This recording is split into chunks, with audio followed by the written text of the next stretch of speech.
relatos mágicos y bautizos de medianoche. Bienvenidos y bienvenidas a un nuevo podcast de Entre Relatos Mágicos y Bautizos de Medianoche del Instituto Arcano Paracelso. En el día de hoy nos corresponde una nueva historia de justamente la sección La historia secreta de. Y en esta oportunidad vamos a hablar acerca de un muy querido personaje de la historia de Chile relacionado con la Marina, y me refiero a nada más y nada menos que don Arturo Prat Chacón y su beta como espiritista. Les recuerdo que esta información la he obtenido a través de uno de los libros del escritor chileno Jorge Baradit, donde habla justamente de la historia secreta de Chile. Carmelita nació el 5 de marzo de 1874, frágil y débil desde el instante mismo de su alumbramiento, producto de una hernia causada por el mal retiro de su cordón umbilical. Pasó su corta existencia entre dolores, fiebres y diarreas incontrolables. Con el paso de los meses, su vida se extinguía ante la desesperación de su madre y la impotencia de su padre, que, por sus obligaciones navales, seguía a la distancia angustiado el deterioro de su primogénita. En una carta enviada decía: «Corazón, nuestro querido angelito sigue mal. Siento que mi corazón desfallece del dolor y tú no estás para sostener. Si te fuera posible venir, sería mi único consuelo». El oficial naval, anclado en Mejillones, recibió la noticia de que el buque que debía de llevarlo de regreso a Valparaíso demoraría un par de días más de lo esperado. Cuando finalmente arribó, recién el 13 de diciembre, le informaron que debería esperar 5 días más antes de hacerse a la mar.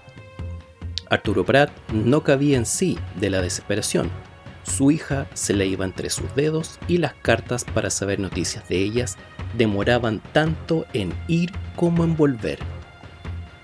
Finalmente, el día señalado se inicia el viaje. El marino va en cubierta, aferrado a las barandas, mira hacia el sur, como si su apremio acelerara las calderas en dirección a su familia.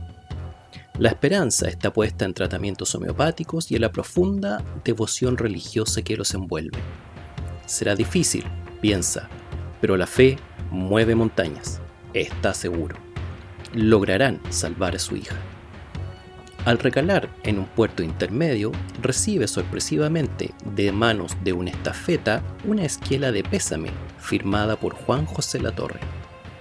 Se descubre a sí mismo paralizado, mudo, con el sobre de bordes negros entre las manos sin atreverse a abrirlo. El corto mensaje decía que su hija, su ángel, como le llamaba, había muerto varios días atrás, que incluso sus funerales ya se habían realizado y que nada quedaba por hacer. Meses más tarde, en abril de 1875, en una casona aristocrática en los cerros de Valparaíso, un grupo de porteños está reunido en medio de la penumbra, en completo silencio. Alrededor de la mesa de madera, se toman las manos y respiran hondo con los ojos cerrados, esperando algo. Es de noche. A lo lejos se escucha el viento de la costa y el oleaje que rompe contra la línea costera antigua, donde hoy se encuentran plazas, calles y edificios en el terreno ganado con gran esfuerzo al océano. Una vela se mueve desfigurando el rostro de la mujer que parece dirigir el conjunto. Luego de unos minutos, el milagro se produce y un hilo de voz se filtra a través de otro mundo, a través de Rosario Orrego, la médium. Papá, es triste despertar en este mundo y ver el sufrimiento que ha causado mi partida, pero Dios así lo dispone, hágase su voluntad. En la mesa, un hombre joven, de 27 años, de aspecto fuerte y serio, se derrumba. Las lágrimas saltan de sus ojos y aprieta la mano de su esposa, que, Junto a él, siente esa mezcla atroz de alegría y profunda pena de comunicarse con su hija muerta. El hombre es Arturo Prat Chacón, oficial de la Armada de Chile, abogado, católico y espiritista. El espiritismo explotó en el mundo occidental en medio de una crisis de valores que atravesó todo el siglo XIX. En 1848, curiosamente el año de nacimiento de Arturo Prat, las hermanas Margaret y Kate Fox de Hydesville, Nueva York, declararon estar en comunicación con el espíritu de un vendedor ambulante asesinado y enterrado en el sótano de su casa. El tenor de los mensajes desató un fenómeno particular que respondía a las nuevas necesidades de la época. Los espíritus de las tinieblas extenderán por todas partes un relajamiento universal en todo lo que afecta al servicio a Dios. Ellos tendrán un poder muy grande sobre la naturaleza. Aquellos muertos tomarán la figura de las almas justas que han vivido sobre la tierra a fin de seducir a los hombres. En el siglo XVIII había traído un nuevo paradigma y una nueva herramienta para ver el mundo, el método científico. Todo fue puesto bajo el juicio de las pruebas, las hipótesis y el fundamento. Ya no se aceptaban las cosas porque sí, y la Iglesia perdía terreno como nunca antes en su historia. Frente al microscopio y a las teorías evolucionistas, sigue creciendo en un mundo elaborado en 6 días era insostenible. Pero el sentido trascendente humano no claudicó y buscó nuevas formas de expresión más allá de la misa y los sacramentos, experiencias que sentían gastadas, lejanas y carentes de participación. El mundo del siglo XIX reaccionaba frente a la ola materialista de la época de distintas maneras.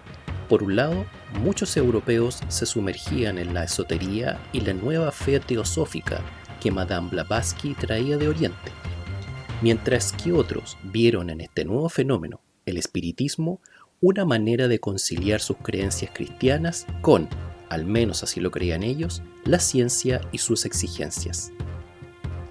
Los espiritistas seguían creyendo en los evangelios, pero consideraban que las experiencias directas vividas en las sesiones además pasaban el juicio de los sentidos, como cualquier experimento científico, medible, calificable, evidente. Las experiencias espiritistas no se hacen en el oscuro gabinete del nigromante, ni en la cueva del hechicero, ni en el antro diabólico del alquimista. Muy al contrario. Ellas se verifican hoy día en el laboratorio de los más distinguidos químicos, de los más experimentados físicos y de los más sabios bacteriologistas, decía un artículo en la revista de estudios psíquicos de Valparaíso en 1905, cuando el espiritismo chileno ya contaba con librerías y asociaciones en muchas ciudades del país. Este movimiento se afianzó en Chile a partir de 1870 y encontró rápidamente espacios entre la élite aristocrática de Santiago y Valparaíso. Una médium famosa de la época fue la esposa de Benjamín Vicuña Maquena, doña Victoria Subercaseaux. Otro fue el ingeniero, literato y filólogo, profesor del Instituto Nacional, rector del Liceo de Valparaíso, que luego llevaría su nombre hasta el día de hoy, don Eduardo de la Barra. Sin embargo, a pesar de haber florecido en la élite, la disciplina guardaba en su filosofía una profunda vocación democrática que le daba protagonismo también a mujeres e incluso niños.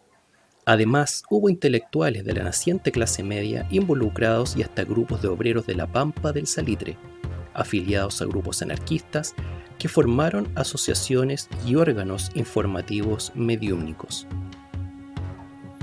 Uno de sus más grandes exponentes era justamente un miembro de la burguesía porteña, don Jacinto Chacón, tío de Arturo Prat, casado con doña Rosario Orrego, viuda de Juan José Uribe, con quien había tenido a Luis Uribe, gran amigo, compañero de juventud y carrera naval de Arturo, con quien compartió los hechos de Iquique años más tarde. Don Jacinto fue tutor, amigo y guía de Arturo Prat. Su influencia fue notoria. Al círculo espiritista de los Chacón Orrego se sumó la propia esposa de Prat, Carmela Carvajal, como aprendiz de medium de Rosario Orrego, que acostumbraba a llevar sus sesiones en plena oscuridad acompañada de lápiz y papeles que rayaba desordenadamente hasta entrar en contacto con las entidades ultraterrenas que le dictaban sus mensajes. En 1876, Carmela le escribía así a su marido: en mis trabajos de escritura automática alcancé a adelantar bastante, pero cuando lo conseguí me impresionó mucho, y tu papá me aconsejó, por medio de Conchita, que no me apurara en continuar hasta después, porque podría serme perjudicial. Recordemos que el papá de Arturo Prat había fallecido cuando Carmela escribió que era él quien la aconsejaba.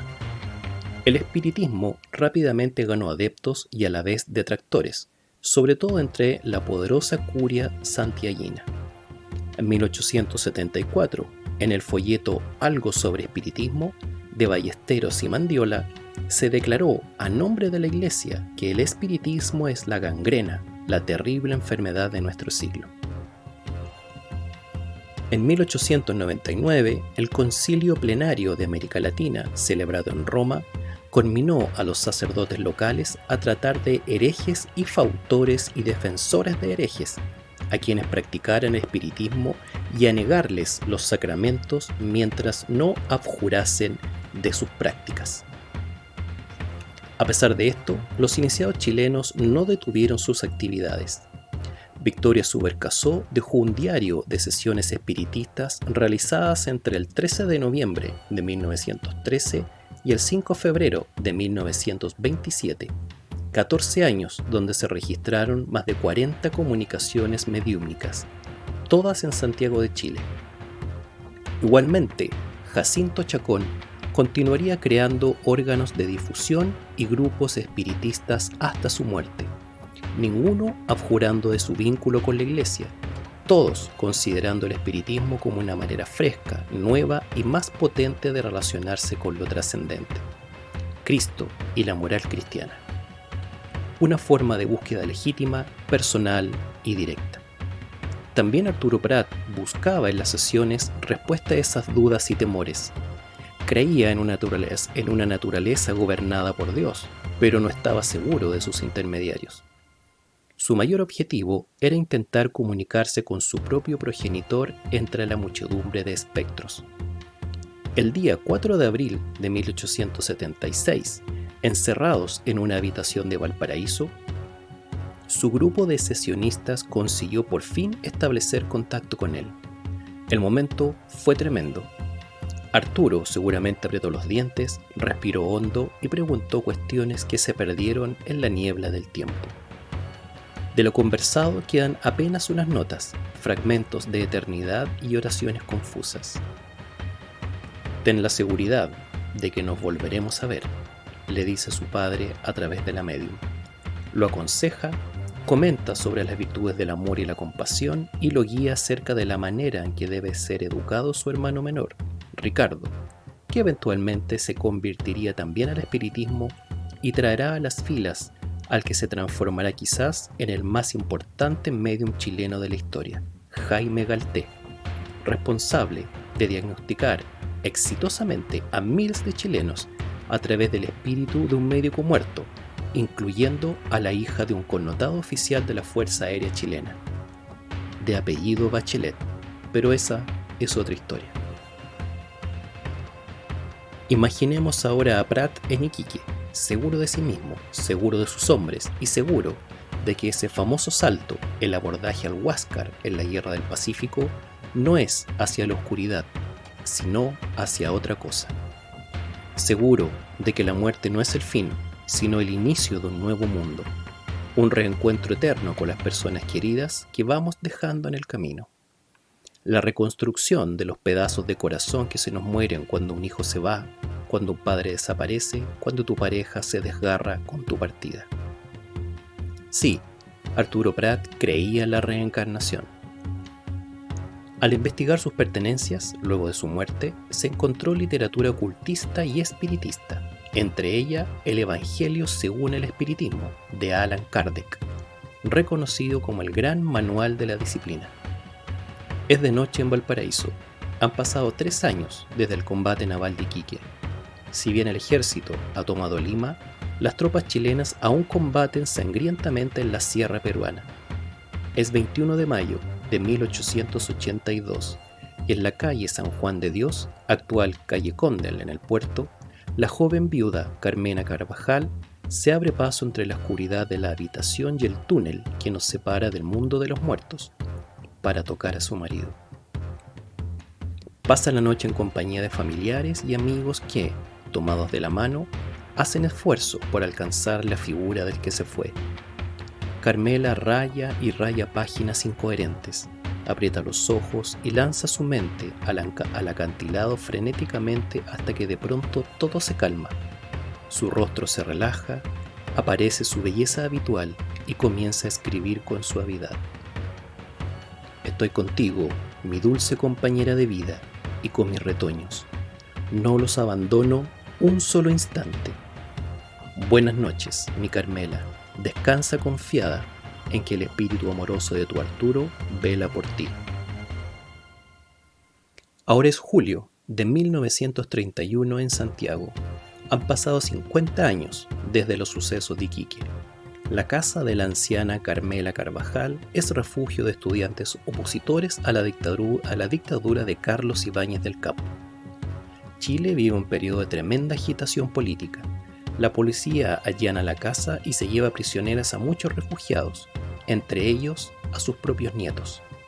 Carmela, octogenaria, corre a la moneda, consciente de su investidura como viuda del más grande héroe nacional, a exigir la liberación de los jóvenes. Al día siguiente, Ibáñez renuncia, sus nietos son liberados y estalla la fiesta. La anciana no soporta la agitación y muere de un ataque cardíaco. Entre sus documentos, guardados en carpeta de piel, entre fotografías y papeles llenos de polvo, se encuentra una misiva lanzada al océano de la eternidad con destino obvio. Solo Dios misericordioso podrá devolverme más tarde al elegido de mi corazón, ya que la muerte es una larga y dolorosa ausencia, pero no una eterna separación. Esta ha sido la historia de este podcast de hoy con respecto a la beta espiritista de Arturo Prat Chacón en esta sección llamada La historia secreta de. Nos vemos en un próximo podcast. Relatos mágicos y bautizos de medianoche.